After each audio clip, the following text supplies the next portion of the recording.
Subscribe to Mufti Tariq Online and press the bell icon for more videos.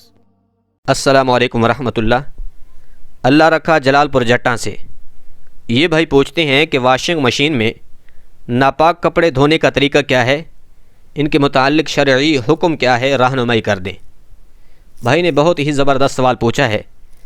دیکھیں، یہ وہ مسئلہ ہے کہ جس کا جاننا ہر ایک مسلمان کے لیے بہت ضروری ہے۔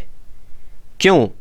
اس لیے کہ آج کے اس دور میں تقریباً 80% لوگ ایسے ہیں جو کپڑے دھونے کے لیے واشنگ مشین کا استعمال کرتے ہیں، اور پھر اکثر خواتین ایسی ہوتی ہیں کہ جو کم علمی کی وجہ سے کپڑے دھوتے ہوئے ناپاک کپڑے تو ناپاک ہی ہوتے ہیں، وہ پاک کپڑوں کو بھی ناپاک کر دیتی ہیں اور انہیں اس بات کا علم تک بھی نہیں ہو پاتا۔ یاد رہے، سب سے افضل عبادت جو ہے وہ نماز ہے، اور پھر نماز کی کنجی طہارت ہے، اور طہارت میں بدن کے ساتھ ساتھ کپڑوں کا پاک ہونا بھی شامل ہے۔ اس لیے ان مسائل سے آگاہی حاصل کرنا انتہائی ضروری ہے۔ عام روٹین میں جس طرح واشنگ مشین میں کپڑے دھوئے جاتے ہیں کہ واشنگ مشین میں پہلے پانی ڈالا جاتا ہے، پھر سرف یا صابن وغیرہ مکس کیا جاتا ہے، اس کے بعد کپڑے ڈالے جاتے ہیں، 15-20 منٹ بعد ان کپڑوں کو نکال کر خشک کرنے کے لیے دھوپ میں ڈال دیا جاتا ہے۔ یاد رکھیے، اس طریقے سے ناپاک کپڑے دھونے سے پاک نہیں ہوتے۔ اس کی وجہ یہ ہے کہ جو واشنگ مشین میں پانی ہوتا ہے اس کی مقدار اتنا ہوتی ہے کہ اگر اس میں نجاست کا ایک بھی قطرہ مل جائے تو وہ سارا پانی ناپاک ہو جائے گا۔ اب جب پانی اتنا ہے تو اس میں ناپاک کپڑے ڈالیں گے تو وہ پانی بھی ناپاک ہو جائے گا اور پاک کپڑے بھی ناپاک ہو جائیں گے، تو اس طرح وہ کپڑے ناپاک پانی میں ہی رہیں گے۔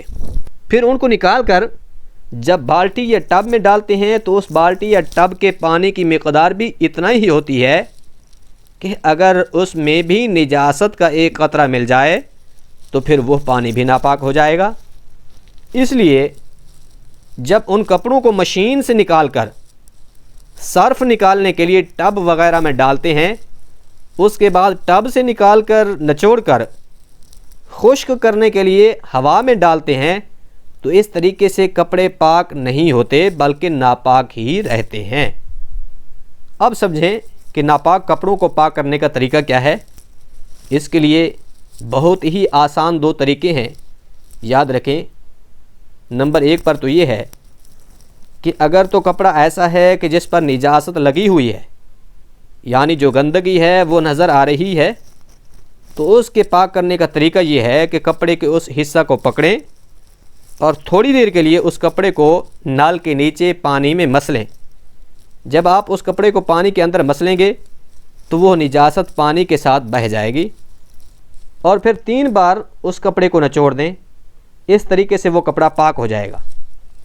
اب بعض لوگ یہ سمجھتے ہیں کہ اگر کپڑے کے ایک حصے پر نجاست لگی ہے تو وہ سارا کپڑا ناپاک ہو گیا ہے، جبکہ یہ تصور غلط ہے، کیونکہ کپڑے کے جس حصے پر نجاست لگی ہوگی وہی حصہ ہی ناپاک ہوگا، اس کے علاوہ بقیہ جو کپڑا ہے وہ بالکل ہی پاک ہے۔ جب آپ اس کپڑے کے ناپاک حصے کی نجاست کو دور کر دیں گے تو پھر وہ کپڑا پاک ہو جائے گا۔ اب اس پاک کپڑے کو دوسرے پاک کپڑوں کے ساتھ دھویا جا سکتا ہے، کیونکہ وہ کپڑا پاک ہے اور دھونے کے بعد بھی وہ پاک ہی رہے گا۔ ناپاک کپڑوں کو پاک کرنے کا ایک طریقہ تو یہ تھا کہ اگر نجاست کپڑے کے اوپر نظر آ رہی ہے تو اس نجاست کو دھو دیں، اس کے بعد پھر اس کپڑے کو واشنگ مشین میں پاک کپڑوں کے ساتھ دھو سکتے ہیں۔ دوسرا طریقہ سمجھیں۔